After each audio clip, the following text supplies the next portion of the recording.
Good afternoon, guys. Welcome back to Full Tilt Grading. Well, Ed's somewhere, but we have the Cat 304 E2 and Ed. Anyway, what we're going to do here is just deliver this machine, drop it off. We have a job starting here. We got to build a crane pad. We're not too sure of exactly where, how, what exactly they want. We have to meet the crane guys here tomorrow, and we'll figure it out. The job's going to start Thursday. I think Ed might just come up here. The plan is to use the new Takahauchi up here, so we gotta do a little bit of work to that. We'll get over that when we get to the shop in a little bit. So for now, we're just gonna drop the 304 off. Well, we made it back to Full Tilt, back to the office.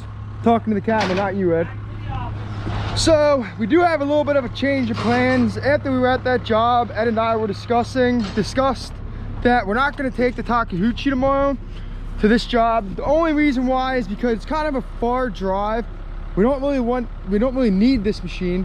We'll be able to do it with the other Cat 304, and we really wanted to get the TL10 out just to kind of run it, but it's kind of just a waste of money, so we're not going to do it. But we are still going to do what we have to do to this thing, which is pop up this radiator and pull it back, because stupid me let Ed cut the radiator hose when we were changing oil. We had that radiator kicked out when we first got the machine, and basically I told Ed to start it with the radiator out, and I'll get into that in a second. I'll show you guys what we did. And we just cut the hose in half, and the new hose is on back order for 3 weeks. We finally got it just in time for this job, which we don't need, but it is what it is. All right, so first thing we got to do is pop this radiator out. Keep in mind, Ed and myself are super lazy, so we use Milwaukee power tools or some kind of power tool for everything we do, because we don't want to work harder than we have to.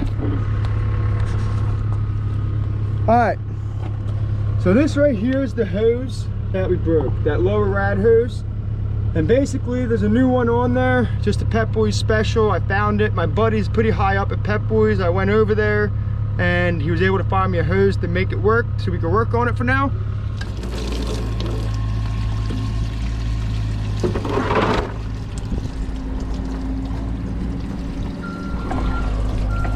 So what we did was the left just drain out of that hole there, so that way I didn't have to take off that upper rad hose. I decided not to waste my time doing that. We just got an old mortar pan to dump it in, nothing fancy.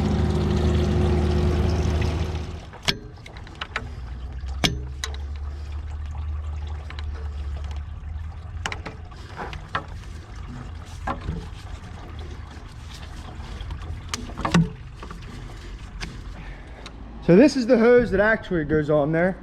And I gotta be honest, that Pep Boys one I think would have worked, but the biggest problem is that the upper portion of the hose is a different size than the lower. Yeah, that was a struggle. But man, it's a pretty close, somewhat close match. I mean, we could have made it work. He's got it, and he doesn't. You get the clamp over top of that hose? Yes, sir.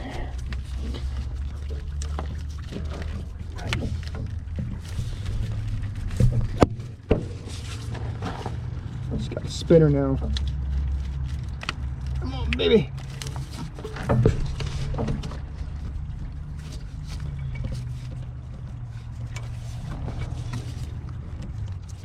All right, so we got the new hose back on and we're ready to go.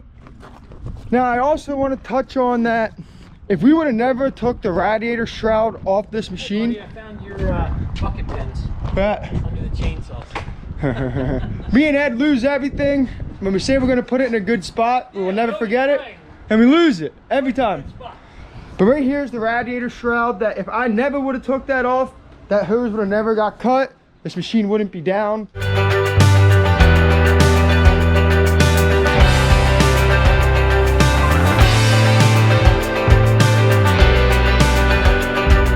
Morning, guys.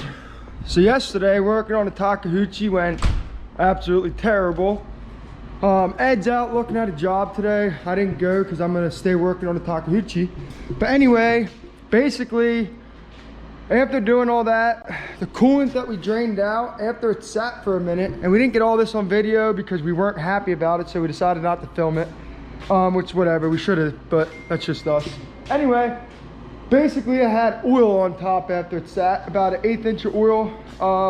So we kind of just stopped and I just put the radiator back together. We washed it and we decided to call the dealership that we bought it from, which is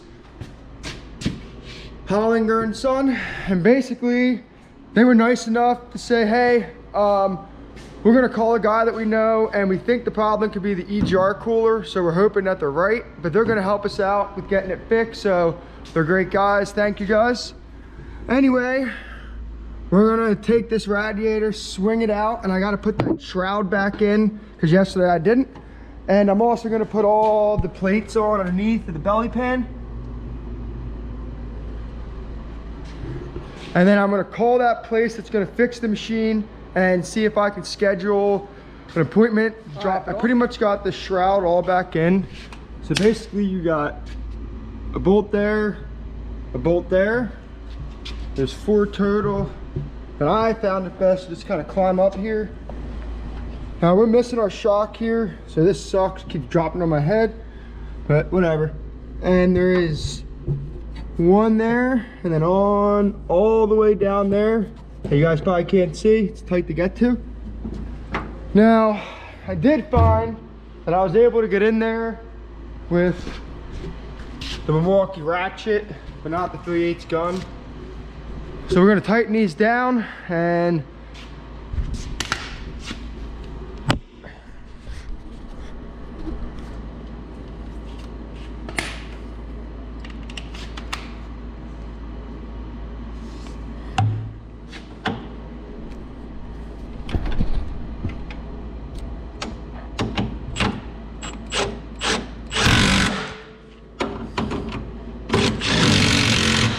all right, we got the radiator back in.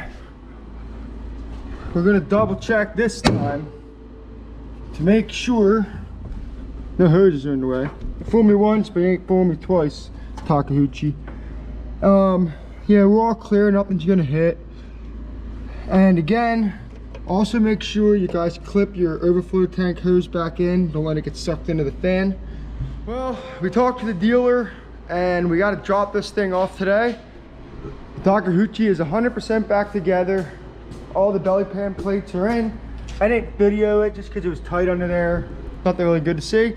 So I'm gonna fire this thing up and put it on the trailer quick, strap it down, call Ed to see what his plan is, and I'm probably gonna head to the Takeuchi dealer where we didn't buy this machine, but we need to pick up the lower bucket pins which came in. So the other dealer that Ed has to drive to is about an hour, 30 minutes away. Just a mechanical shop that the dealer we bought it from actually uses. And that guy said he really does think it's the EGR cooler, so hopefully that's the case.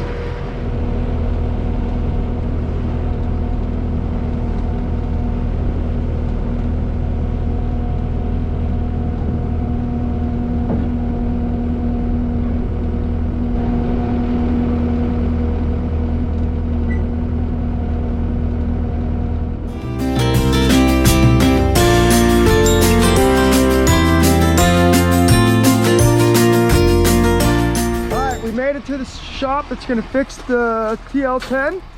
Again, guys, this is not the place we bought it. This is the place that we bought it from, the mechanic they use to fix their equipment. So we're going to unload this thing quick and go park it by the D6 over there. And we have Ed now. What's up, Ed? Not much, man. I don't know. Now I'm scared. I don't know if it's a head gas. I don't know if it's EGR. I don't know. I mean, this guy here works on them all the time, and he said... He did say Takeuchi's are no good. He did say that. He said these motors are problematic because of the DPF and all the emissions. So he's got a TL8 in there, all tore apart, redoing the whole motor. So I don't know. Emissions, they ruin everything, huh? Yeah, emissions ruins everything. Also, let's touch on my Ford. So my brand new Ford F350, find out that I can't get it inspected because the ball joints are all shot. So now I'm waiting to can't get the parts. Can't get the parts from Ford. I'm supposed to be calling Ford later on this afternoon to see if they can do anything about it because it's not covered under warranty.